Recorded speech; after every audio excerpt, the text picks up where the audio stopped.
पठान 2 की स्टोरी हुई लीक, जिसमें वॉर मूवी का ऋतिक रोशन टाइगर और पठान दोनों को एक साथ धोबी पछाड़ने वाला है। और अब SBI बैंक में आपका पैसा बिल्कुल भी सेफ नहीं, क्योंकि यहाँ फंस सकता है आपका पैसा 10 सालों के लिए। और अब बाजार में भर चुका है 10 रुपीज के नकली सिक्के। कैसे पहचानेंगे नकली और असली सिक्के के बीच का अंतर, जानेंगे इस वीडियो में। अगर आपका भी स्टेट बैंक ऑफ इंडिया में अकाउंट है, तब आपके पैसों पर है ऐसा संकट जिससे आपको गंवाने पड़ सकते हैं अपने सारे पैसे। दरअसल कुछ समय पहले दुनिया के तीसरे सबसे अमीर व्यक्ति रहे गौतम अडानी को इन दिनों भयंकर लॉस का सामना करना पड़ रहा है। और क्योंकि अडानी ने स्टेट बैंक ऑफ इंडिया में बहुत सारा पैसा उधार ले रखा है, इसीलिए पैसा वापस न दे पाने की कंडीशन में बहुत से ग्राहकों का पैसा लंबे समय तक फंस सकता है। दोस्तों, अडानी को हुए इस तगड़े घाटे का कारण है कुछ दिनों पहले आई हिंडनबर्ग रिपोर्ट, जिसमें अडानी ग्रुप के ऊपर फाइनेंशियल फ्रॉड्स और स्टॉक मैनिपुलेशन करने का आरोप लगाया गया था, जिसके बाद से ही अडानी ग्रुप लगातार घाटे में जा रहा है और अब तक करीब 8 लाख करोड़ से ज्यादा रुपए वो गंवा चुका है।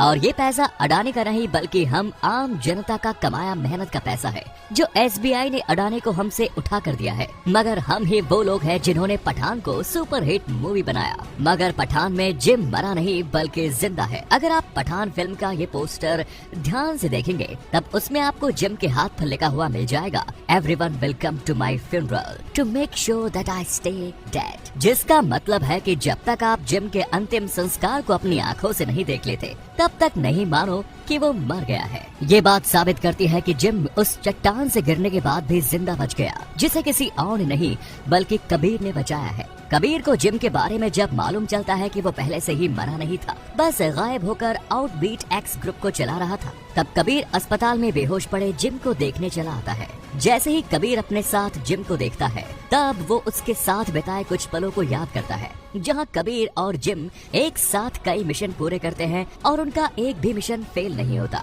इसके बाद अगले सीन में कबीर कर्नल लूथरा को कॉल करके बोलता है कि तुमने बहुत गलत किया है, जिसका हर्जाना तुम्हें भरना पड़ेगा। कर्नल लूथरा के पास खड़े पठान को भी कबीर की ये बातें सुनाई देती है। और फिर आगे के सीन में हम देखते हैं कि कबीर कर्नल लूथरा की गाड़ी पर हमला करता है और उसे मारने ही वाला होता है कि तभी वहाँ पर पठान आ जाता है, वो भी अपनी जोकर टीम के साथ, जिसके चलते कबीर को वहाँ से भागना पड़ता है। यहाँ पठान लूथरा से पूछता है कि आखिर ये है कौन और ये तुम्हें मारने क्यों आया था। तब कर्नल कहता है कि ये कबीर है, हमारा पुराना एजेंट और जिम का दोस्त। जिम के पकड़े जाते वक्त मैंने उसकी मदद नहीं की थी, जिसका बदला ये मुझसे ले रहा है, जबकि ये नहीं जानता कि जिम क्या कर रहा था। इसे रोकना पड़ेगा पठान, वरना जिम इसे बदलकर अपनी तरह गद्दार बना देगा। जिसके बाद पठान कहता है कि फिक्र नॉट गुरुजी, मैं हूं ना।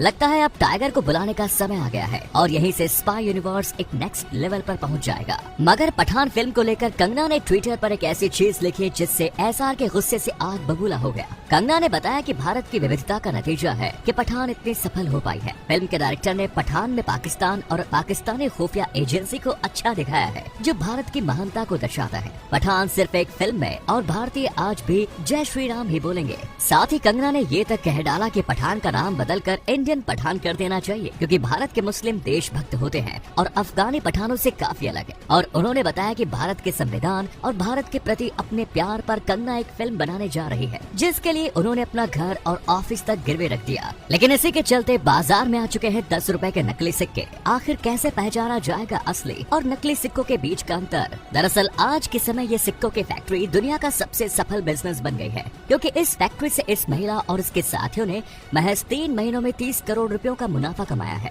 जिस वजह से अब इस बात का भी कोई भरोसा नहीं है कि गुल्लक में आप जिन सिक्कों को जमा रहे हैं वो भी असली है या नकली। वैसे इन फैक्ट्रीज पर कभी भी छापा पड़ता रहता है और ऐसी ही एक फैक्ट्री उदयपुर के एक घर में भी पाई गई है। ये आरोपी 11 टन की मशीन से पिछले 11 महीनों से नकली सिक्के बनाकर उन्हें बाजार में भेज दिया करता था। इस व्यक्ति का नाम ललित सोनी था और इन 11 महीनों में इसके द्वारा 5 लाख की कीमत से ज्यादा के सिक्के टोल नाकों सहित अन्य स्थानों पर भेजे गए। इसके 5 रुपए के नकली सिक्के बनाने की फैक्ट्री जुलाई 2016 से चल रही थी, लेकिन पुलिस को इसकी कोई जानकारी नहीं थी। ललित घर में सिक्के बनाकर उन्हें अपने पार्टनर्स रामलाल सोनी और सौरभ जैन को दे दिया करता था और वो 10-10 किलो के थैले में ले जाकर उन्हें टोल नाकों और बाजार में छुट्टे के नाम पर बांटाया करते थे।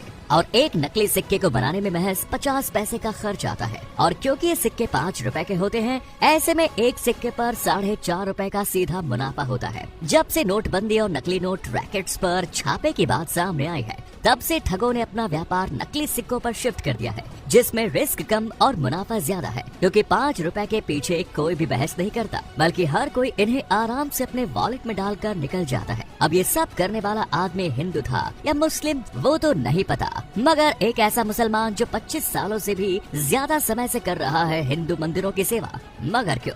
दोस्तों, जब बाबरी मस्जिद कांड हुआ था तब उस दौरान मुजफ्फरनगर के लड्ढावाला में रहने वाले करीब 20 हिंदू परिवार वहां से कहीं और पलायन कर गए, जिसके बाद इस जगह मौजूद हिंदू मंदिरों की सेवा करने के लिए कोई भी हिंदू बाकी नहीं बचा। हालांकि इसी दौरान 60 साल के मेहरबीन अली आगे आते हैं और उन्होंने स्थानीय मुस्लिमों के साथ इन हिंदू मंदिरों की देखरेख का जिम्मा उठाया। मेहरबीन के अनुसार वो पिछले 26 साल से अपने साथियों के साथ न सिर्फ रोजाना मंदिरों की साफ सफाई करते हैं, बल्कि हिंदू त्योहारों पर मंदिरों की सजावट का काम भी उनका ही है, जिसमें उन्हें जरा भी दिक्कत नहीं है। लेकिन यहाँ से दूर कैलाश पर्वत पर कैसे दिख गए भगवान शंकर, और क्या ये यदि सच में है? दोस्तों, भूटान के करीब हिमालय पर मौजूद गैंगखर प्योंगसम पर्वत वाकई बहुत ज्यादा रहस्यमय है, क्योंकि एक तो दुनिया भर में कोई भी इस पर चढ़ नहीं पाया है, और दूसरा भूटानी लोगों के अनुसार ये पौराणिक प्राणियों का घर है, जहाँ पर न सिर्फ हिम मानव रहते हैं बल्कि ये देवताओं का भी निवास है, जिन्हें कई लोगों ने देखा भी है। और तो और भारतीय सेना भी इन्हें देखे जाने के दावे करती है,